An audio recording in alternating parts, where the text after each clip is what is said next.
Alors, Apple vient de lever le voile sur son nouvel iPhone 17 Pro, avec des promesses qui sont, il faut le dire, assez énormes. On va décortiquer ensemble les innovations les plus importantes pour voir ce qu'il y a vraiment sous le capot. On va commencer par ça.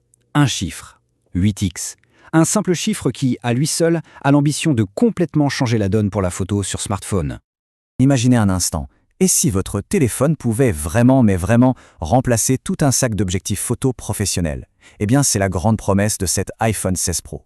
Alors, voyons comment Apple compte s'y prendre, et pour ça, tout commence par le design. L'histoire de cet appareil, elle débute avec sa construction même. On parle ici d'un changement de conception qui est radical et qui va avoir un impact sur absolument tout, que ce soit la solidité ou les performances. Au lieu d'assembler plusieurs pièces pour faire un cadre, le nouveau modèle Pro est sculpté dans un seul et unique bloc d'aluminium qui a été forgé à chaud. Cette approche, on appelle ça unibody, et l'idée, c'est de repenser de A à Z comment on utilise l'espace à l'intérieur et comment on rend l'appareil plus résistant. Et ce design, ce n'est pas juste pour faire joli, loin de là. Ça a des avantages très concrets. D'abord, ça maximise l'espace à l'intérieur, donc on peut mettre une plus grosse batterie. Ensuite, cette structure d'un seul bloc, elle dissipe beaucoup mieux la chaleur. Ça, c'est un point super important pour les performances, on y reviendra. Et bien sûr, ça rend le tout plus solide. En plus de ça, on a une nouvelle protection à l'avant, le Ceramic Shield 2, qui serait 3 fois plus résistant aux rayures. On en arrive maintenant à ce qui est sans doute le bond en avant le plus spectaculaire, le système photo. L'objectif ici, c'est de réduire, voire d'effacer, la frontière entre un smartphone et un appareil photo professionnel.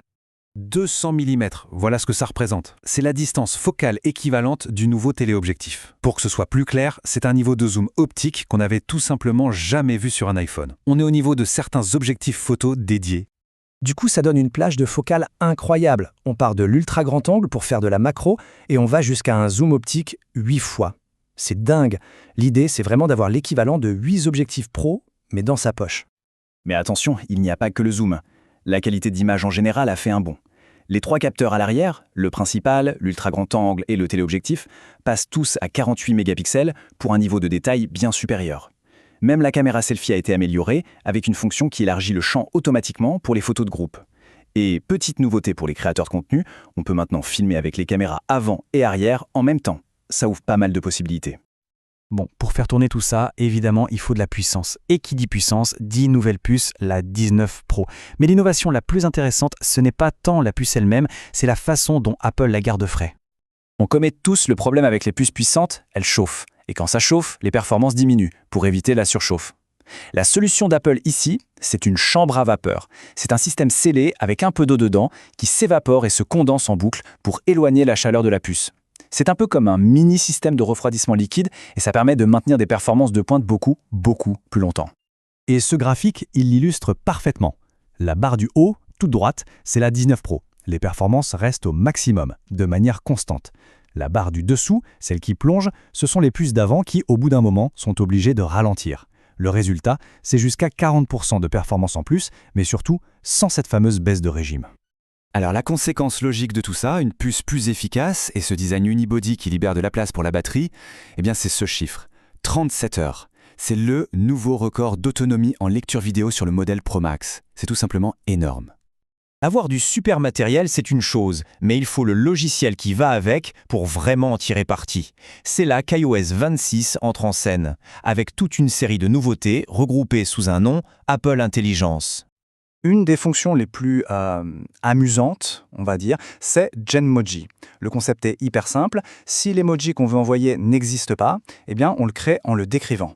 Par exemple, si on veut un cactus arc-en-ciel. Hop, le système comprend la demande et il le génère à la volée. C'est une façon de rendre la communication encore plus personnelle et surtout bien plus créative.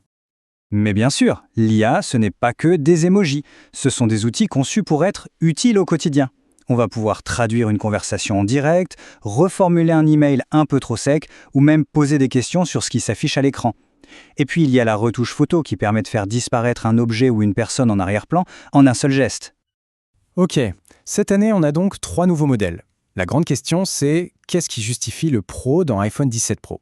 Si on met les caractéristiques côte à côte, la stratégie d'Apple devient tout de suite très claire. Regardons ce tableau.